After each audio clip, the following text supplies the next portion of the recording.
Hi, I'm Patricia Grabarek. And I'm Katina Sawyer, and welcome to the Worker Being Podcast. Today, Patricia has an article for us. So do you want to give us a little taste of what we're about to hear about today? Yeah, so the sneak peek is that when employees are finding their work meaningful, they tend to feel better. And the study that I'm going to talk about is how can we make work more meaningful? So what are the two things that can drive that? And I'll talk about them in a little bit more in more detail, but I'll just say the names of the things that can help make work more meaningful. And it's autonomy. And I actually don't even know if I know how to say this word, beneficence. Is that how you say it? Beneficence? I think it's beneficence. Beneficence? See, I failed. I don't know. I'm also kind of saying it like the name Maleficent. Yeah, I know. I realize now that maybe I should have looked it up before we started recording. But well, I'll explain what it is, and probably everyone's going to write in and tell us that we said it wrong, but it is what it is. I feel like I have always read it as beneficence, but I don't know if it is or not. So we'll just say it a whole bunch of different ways. and hope we get it right. Yes, one of them will have to be right. Hopefully. So, Yes. Yeah, that's what it's about. So basically, how to make work more meaningful. But before we talk about that, what's going on with you, my dear? I believe that we had talked about on the podcast that we were going away for our 5-year wedding anniversary this weekend. And as I have told you, but I didn't tell everybody else, things had a little bit of a meltdown because our room had an inexplicable buzzing in it. And so it couldn't be fixed and they couldn't move us. And so we just left because we wouldn't have been able to sleep in our room without going insane. I felt like isn't there that Edgar Allan Poe book, like The Telltale Heart or whatever, where like it keeps making that noise and like slowly everyone just goes insane. It kind of felt like that. I think we were slowly going nuts. It was just like, when there's a noise that like won't stop and it's just like consistent, I do think it can like make you go slowly insane. So I feel like we just decided like we can't really be in this room, and if we can't be in the room at all, then like that's kind of a problem. So so we decided to leave after one night. We never ate our fancy dinner there. We evacuated the hotel. We ended up getting a reservation at a place in DC called Metier, which is attached to another restaurant called Kinship, and they're both we've never eaten at Kinship, but it's supposed to be really good, and we had never eaten at Metier before either. But I like snagged this random reservation because as we were leaving, like we were upset because we had really wanted to have dinner there, but like it just didn't make sense. And so we were like trying to find another cool restaurant to go to make ourselves feel better about the fact that we had left. And so we found this reservation at Metier. It must have been like a last minute cancellation or something because it was like the only reservation, and I grabbed it. And then once I like went and checked again, it was like, there's no reservations for tonight. So wow. Well, that worked out. Yeah. But it was super nice. It was like a tasting menu, and it had like a study, like the first course that you eat is in like this like study with like a fireplace that's really pretty, and then they bring you into your table, and then they have like different courses that you try, and then you go back to the study for like your dessert, and they give you like a little after dinner drink, which like, whoo, that was a rough. I'm not used to things like that. I like really only drink wine, and I was just like, it was very strong. But after dinner. Yeah, it was like a very strong, like I feel like it was like a cognac maybe. Probably something like that, yeah. Yeah. So I was like, whoa. And then but it was really nice. And then they gave us like a really, really, really nice candle for our anniversary that was hand poured by the chef. What? In like a ceramic thing, in like a really nice gift box that had a note about our anniversary on it, like we hope that you like light this candle and like take a moment to reflect on your relationship and like good times you've had. Aw. I was like, that's so cute. And then they give you a book at the end that has like your menu in it and like stories about how they derived each course, and then like the wine pairings, and then the chef and his wife write like a little handwritten note in there, and they were like, happy 5th anniversary, like we're so happy that you came. And I was like, wow, this is like actually lovely.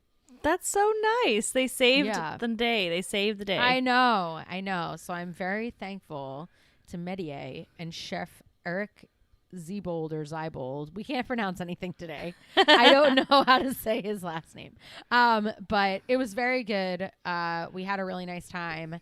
And then we were super full and we came home and we were just like, oh, and like watched TV for an hour and then went to bed.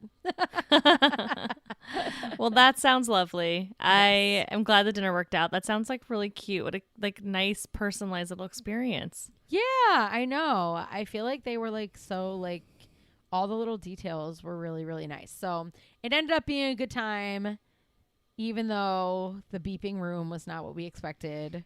Boo. We did have a nice time in the end. So that was exciting. I was happy about that. And then, yeah, that's basically what we did. What about you? What was your weekend like? My weekend was good. We went to down to San Diego area to visit my uncle. Nice. So we actually brought the adventure cats with us. Oh. So we went down there. My parents joined as well, and we just hung out at my uncle's house, and it was fun. So this is my vet uncle, for those of you keeping track. So we, we're like, well, we'll bring the kittens. He has no pets, surprisingly. And so we just thought we would kind of get them used to the idea of traveling places and doing things differently, and they got adjusted really fast to that house, and we're jumping all over the place. So that was funny. And then cute.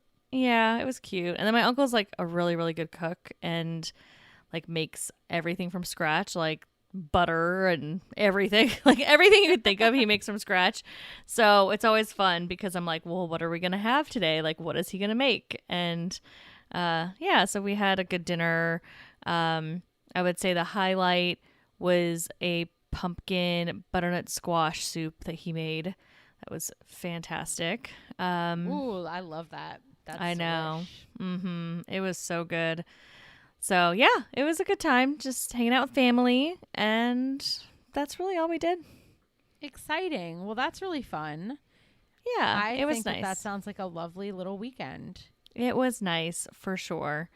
And now, now we're here. The week's starting, and Yes. plenty to do and catch up on. Yes. Yeah. I mean, I feel like it is. I mean, I know that like every year I always feel like things go quickly, but like we were gone this past weekend, and then we're here next weekend. Well, actually, we have to go to Philly for the night to get our dog because he's been with my parents this whole time. We have to go to get the dog.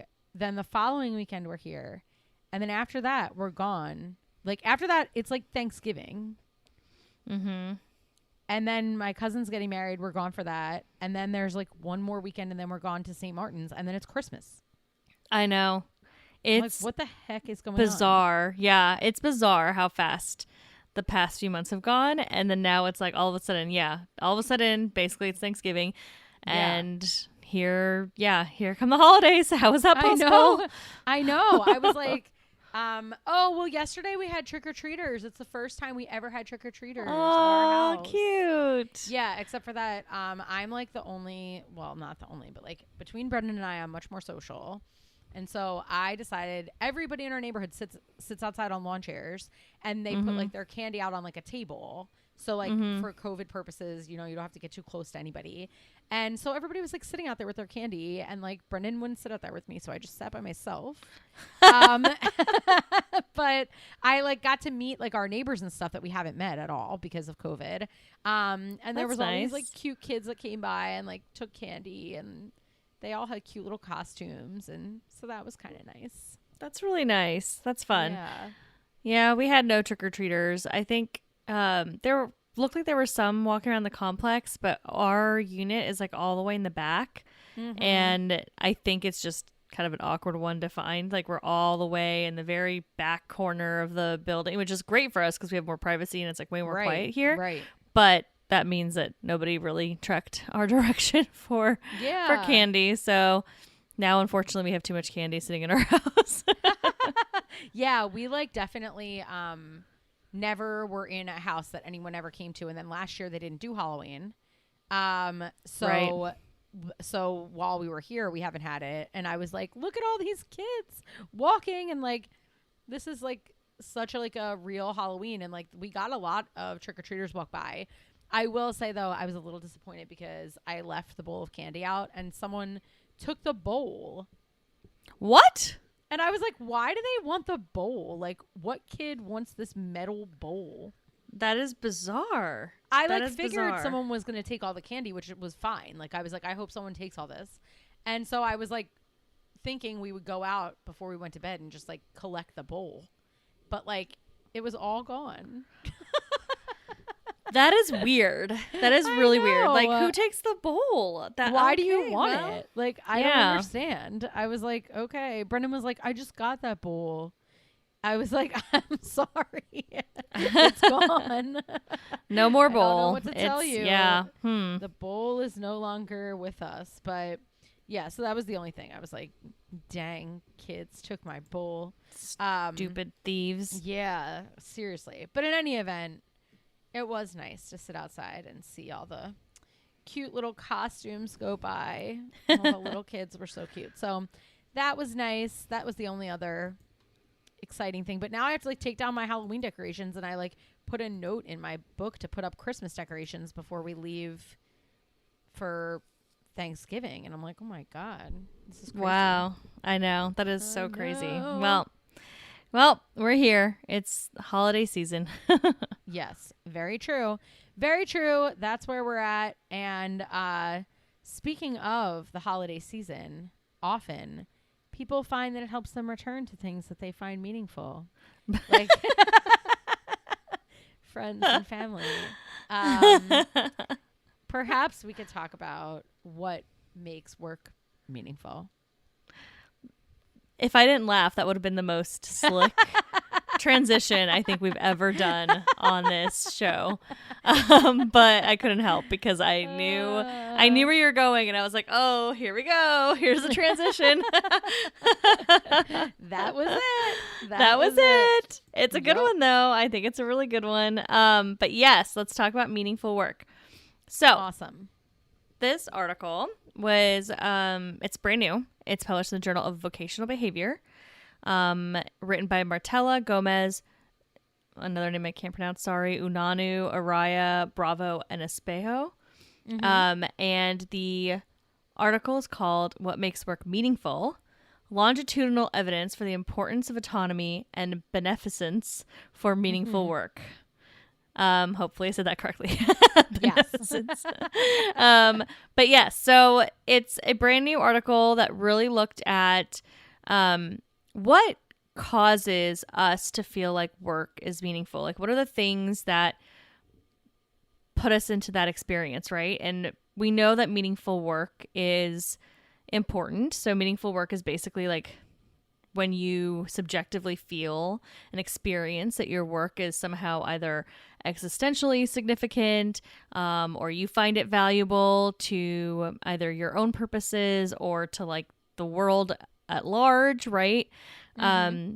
So it's really about finding something that you think is meaningful. So it's gonna be different for everybody. It's not the same for each individual person, but having meaningful work, and that leads to a lot of positive things. So we've talked about meaning in the workplace before, and basically we know that meaningful work can help people feel good about their jobs, or happy in their jobs, or more engaged, or more committed. People are less likely to leave jobs that they find meaningful. They tend to be better performers in those jobs. So just overall, we find there's like meta-analysis that talks about how it impacts general health. Like overall, the whole picture is that meaningful work can really drive people to feel better and to also be better at their jobs.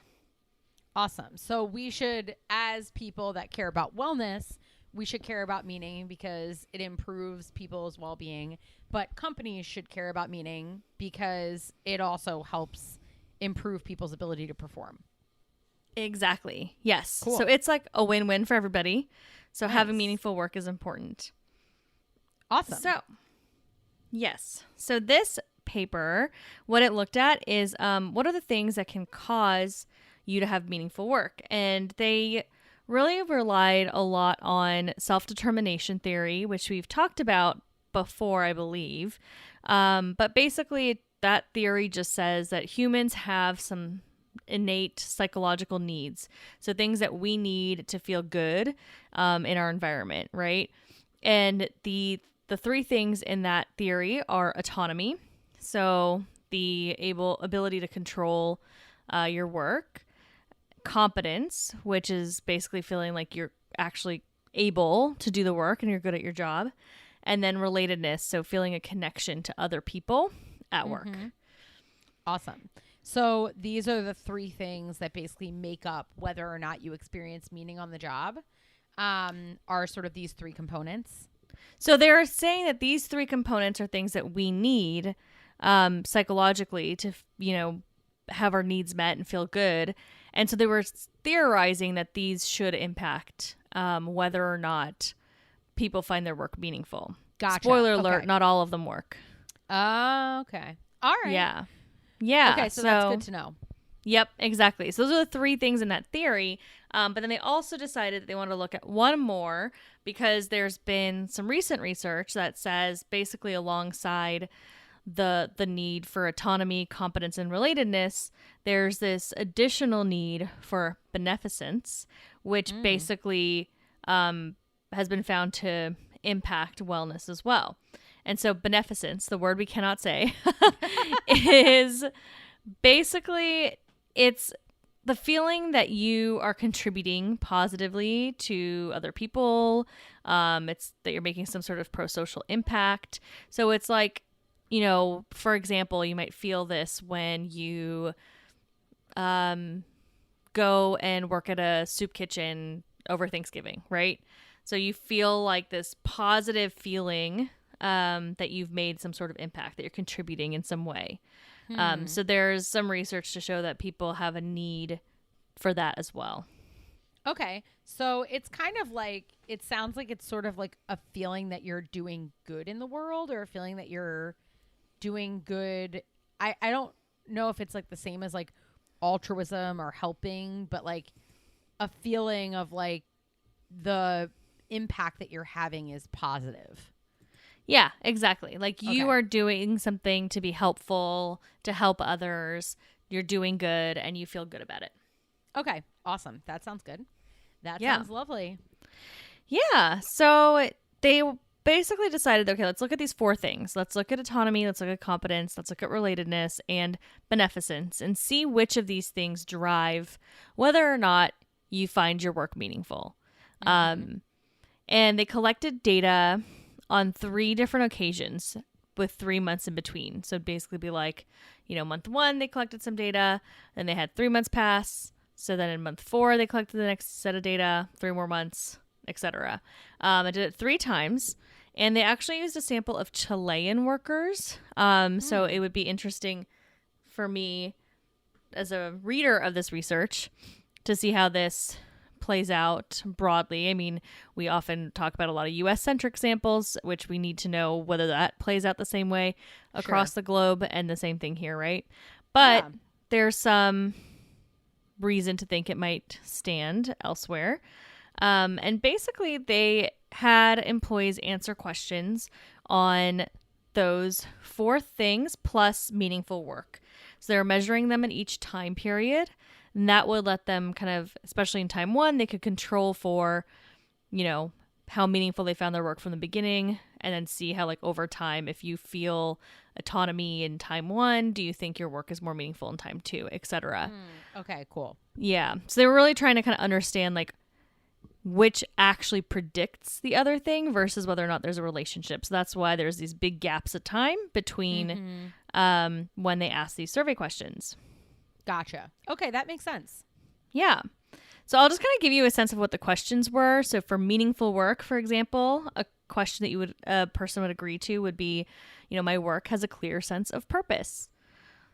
For autonomy, they would answer questions about autonomy, obviously, and it's something like, I feel that my decisions at work express who I really am. So it's focusing on you now have some control over. It's interesting because this question that they gave here is not just control over your work, but just ability to be yourself too in the workplace. Yeah, it's kind of like authenticity a little bit. Mm-hmm.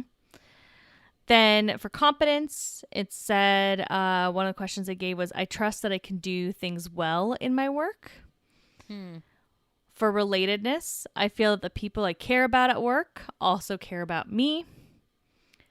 And then beneficence, they had two questions they listed, so I can read them both. At work, I feel that my actions have a positive impact on the people around me.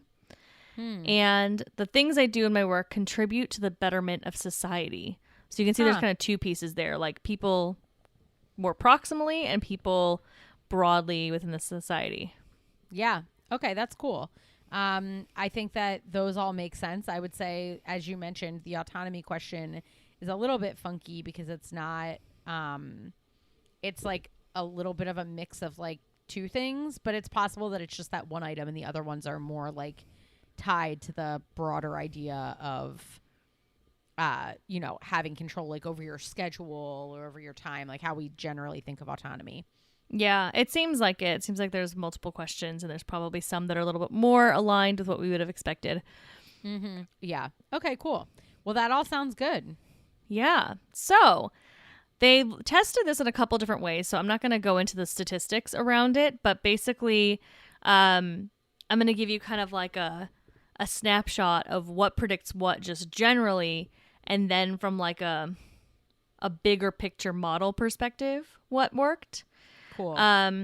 So when you're looking at, like, they tested to see like, okay, if I am looking at autonomy, does autonomy predict meaningful work? Or does meaningful work predict autonomy, right? So they wanted to check the directionality of all of these effects to make sure that we know what is actually driving people to feel like their work is meaningful versus having meaningful work is driving you feeling like you have autonomy in your job, right? Right. So what they found was of the four things, autonomy and beneficence predicted meaningful work. So they both predicted somebody feeling later on that their work was meaningful, but it wasn't true for competence and relatedness.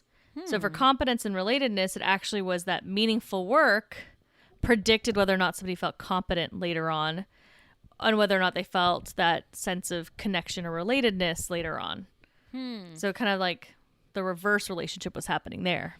Yeah, that's kind of interesting. So it's like, if I feel like my work is meaningful, then I feel like I'm better at what I'm doing. So I probably feel some sort of like sense of accomplishment. And so that might drive my feelings of competence.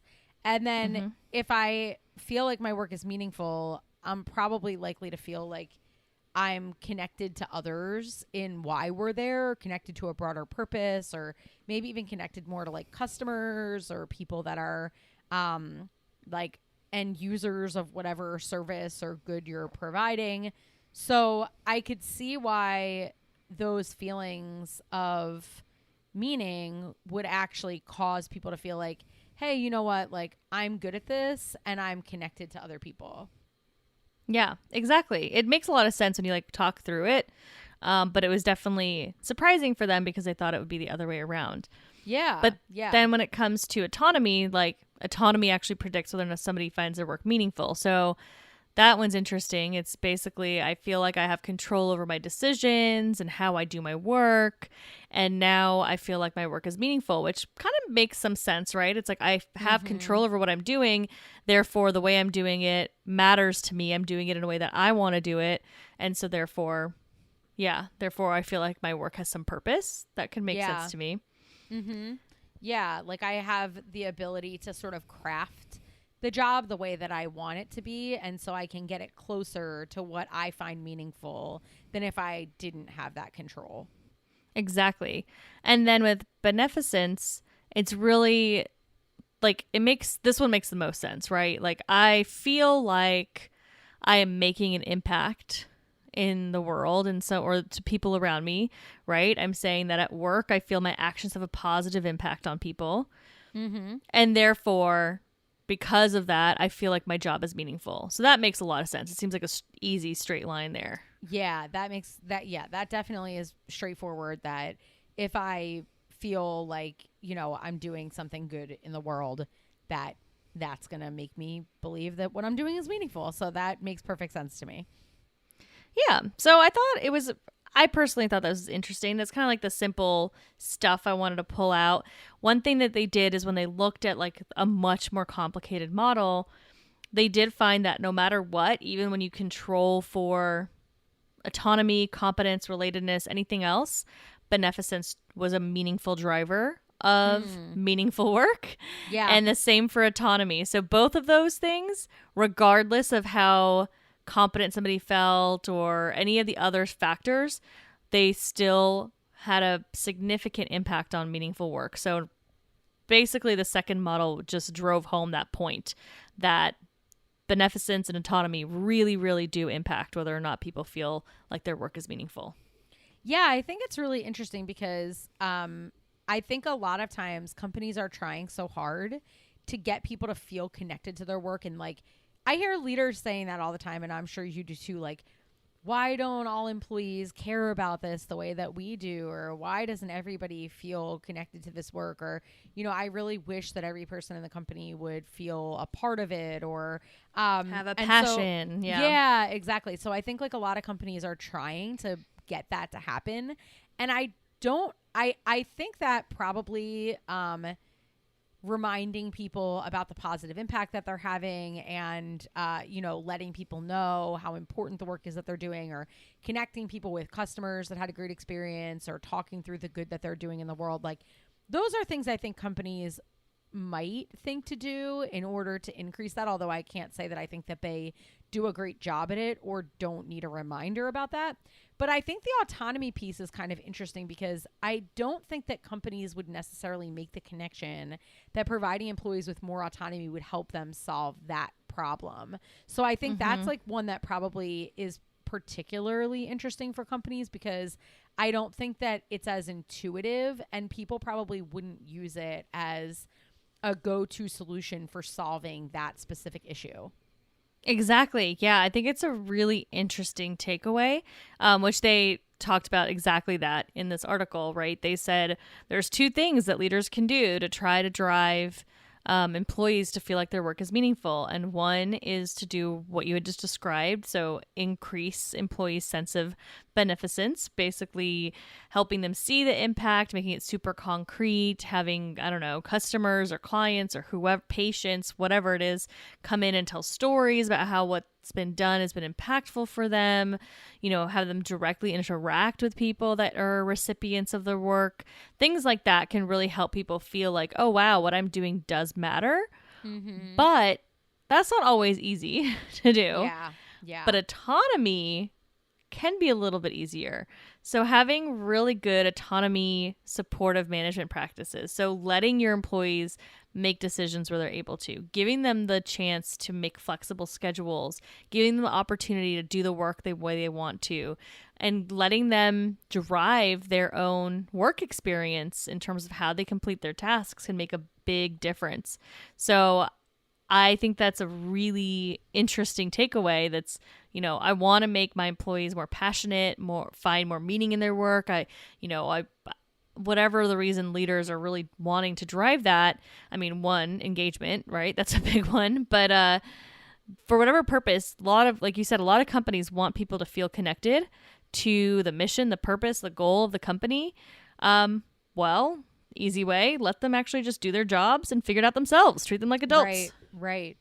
Yeah. And I think that's interesting because that's not necessarily, I think, a way that people would think about that. So like, I often think that especially if people feel like, I don't know what to do to make people like care about this or whatever. And there's a sense that like they have less control over the narrative, that what people often try to do is like put more control mechanisms in place. Like I want to be in front of people more and I want to be like on top of people more and, like in their ear more. And I think it's an interesting takeaway to say, like, if you want people to feel the same passion that you have, maybe part of the reason that you have a passion for it is because you do have the ability to like craft this meaning for yourself, and other people don't have as much of that opportunity. And if you give them more of an opportunity to like think and act like an owner, like leaders are more so, that could be one way to actually like cultivate that instead of feeling like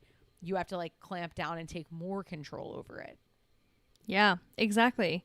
So anyways, long story short, I could repeat it again, but I think that the biggest takeaways here are just how can you drive people to feel more autonomous in their work and also feel more beneficence. And beneficence, like we said, is maybe a little bit harder or a little bit more obvious. Autonomy is another one that can be a big takeaway. And I totally agree that it's such an interesting thing. And I love that you like immediately latched onto that, because I felt the same way when I read this article. I was like, wow, that's a very unique way and a not necessarily counterintuitive, but not intuitive way to make an impact on how meaningful work is. And since meaningful work is so important, we should really think about how to do that. How can we drive that autonomy? Very true. I think that that is super important if you're trying to gain more, you know, loyalty, passion, etc. for a company. You might need to let go and let employees have more ownership, which is an interesting takeaway, not something I think people would generally think about, and also remind them about the good that they're doing as well. So I think that's awesome. I appreciate you bringing this up because I think it's a great reminder for people. And if you're struggling with these issues, I think it's important to think about the fact that the solutions could be a little easier than what you might think. Yeah, exactly. And then if you're not a leader, I think another piece is this is just kind of your friendly reminder that finding meaningful work is important. So even if the job you're in right now doesn't feel the best all the time, like try to make a connection for yourself to what the purpose is and where you're making an impact. And if you feel like you're not making any impact and you're able to look for other work, then go do that, because we know that meaningful work is going to really help you. Yeah, totally. I think these are great tips. I'm glad that you brought this up. Sometimes it just goes back to the basics to answer these big questions. And a good reminder that like having jobs that actually just incorporate elements that are appealing to employees from a motivational perspective and a human need perspective also have these really good impacts on people's ability to find meaning in their work. Exactly. Well, I'm glad you found it useful. As always, thanks everyone for listening as well. Hopefully you found it useful too. We'd love to hear your thoughts or how you've implemented these types of things before. You can send us an email at contact@workerbeing.com. You can find us on our website, workerbeing.com. You can also find us on social media at workerbeing on Instagram, LinkedIn, Facebook, and Twitter. And finally, if you haven't checked out our YouTube channel, go ahead and check it out. It's also at workerbeing. Thanks for listening. The Worker Being podcast is hosted by us, Patricia Grabarek and Katina Sawyer, and produced by Allie Johnson.